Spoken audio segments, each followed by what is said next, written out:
Mahkamah Agung mempertimbangkan riwayat hidup terdakwa kasus pembunuhan berencana Ferdy Sambo, sehingga mengubah vonis mati menjadi pidana seumur hidup. Hal itu sejalan dengan amanat Pasal 8 Ayat 2 Undang-Undang Nomor 48 Tahun 2009 tentang Kekuasaan Kehakiman yang mengatur dalam mempertimbangkan berat ringannya pidana, hakim wajib memperhatikan pula sifat yang baik dan jahat dari terdakwa.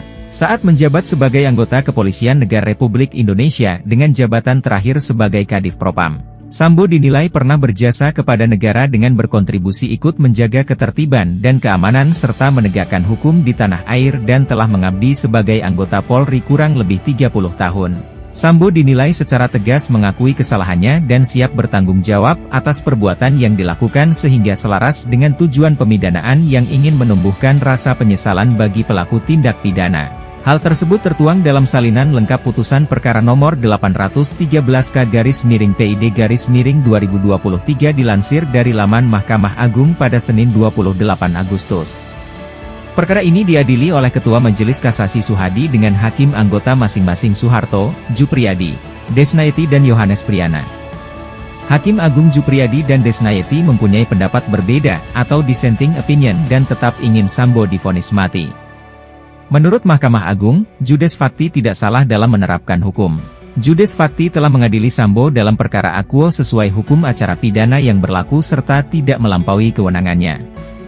Berdasarkan keterangan para saksi, pendapat para ahli, khususnya ahli poligraf, ahli balistik, ahli digital forensik, ahli DNA forensik dan ahli kedokteran forensik, alat bukti surat, alat bukti elektronik dan keterangan terdakwa, dihubungkan dengan barang bukti. Diperoleh fakta hukum bahwa Sambo terbukti melakukan tindak pidana dengan melakukan pembunuhan berencana secara bersama-sama dan tanpa hak melakukan tindakan yang berakibat sistem elektronik tidak bekerja sebagaimana mestinya yang dilakukan secara bersama-sama.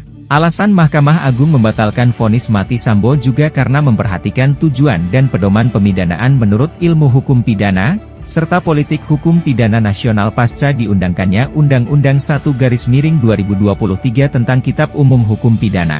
Pidana mati dipandang sebagai pidana khusus, bukan lagi sebagai pidana pokok, sehingga semangat politik hukum pemidanaan di Indonesia telah bergeser dari semula berparadigma retributif atau pembalasan menjadi berparadigma rehabilitatif yang mengedepankan tujuan pemidanaan sebagai sarana pencegahan, pemasyarakatan atau rehabilitasi, penyelesaian konflik atau pemulihan keseimbangan, penciptaan rasa aman dan damai serta penumbuhan penyesalan terpidana.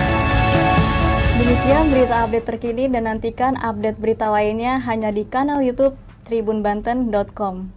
Jangan lupa subscribe, like, komen, dan share.